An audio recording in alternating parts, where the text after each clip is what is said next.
রুম্পা মণ্ডল, আশা কর্মী। তো আজ এই গ্রামে বাঁকুড়া জেলায় গঙ্গাজল ঘাটিতে কারা আছেন? মমতা বন্দ্যোপাধ্যায় নেতৃত্বাধীন সর্বভারতীয় তৃণমূল কংগ্রেস পাশে এসে দাঁড়িয়েছে। এখনও শাসক দল বিজেপি থেকে কেউ কিন্তু এই গ্রামে এই পরিবারের পাশে এসে দাঁড়াননি।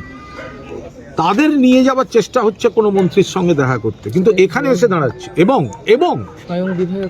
এবং যাদেরকে বিজেপি রাজ্য বিধানসভায় তথাকথিত বিরোধী স্বীকৃতি দিয়েছে, বিজেপির বি টিম, বিজেপির দালাল, তারা আজকে যখন মমতা বন্দ্যোপাধ্যায়ের নির্দেশে দোলা সেন, কুণাল ঘোষ বাঁকুড়া জেলায় মৃতার বাড়িতে আশাকর্মীদের পাশে, এবার দুদিন পরে হয়তো ফলো করবে, তারা আজকে শুভেন্দু অধিকারীর সঙ্গে দেখা করতে যাচ্ছেন নিজেদের ব্যক্তিগত সেটিং ইস্যুতে।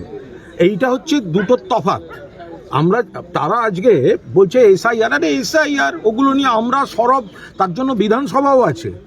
আজকে এখনো পর্যন্ত যা খবর তাতে ওই বালিশচাটা শিবির তারা যাচ্ছে নবান্নে শুভেন্দু অধিকারীর কাছে। কি কথা হবে?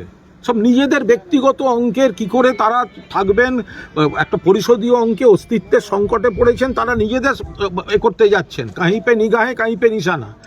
এখনো পর্যন্ত কোনো বিপদগ্রস্ত মানুষের কাছে এলাকায় যাননি।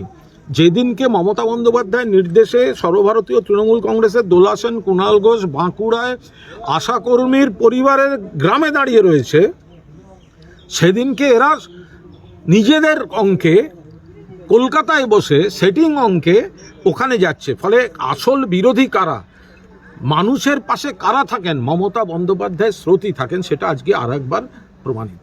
Thank you.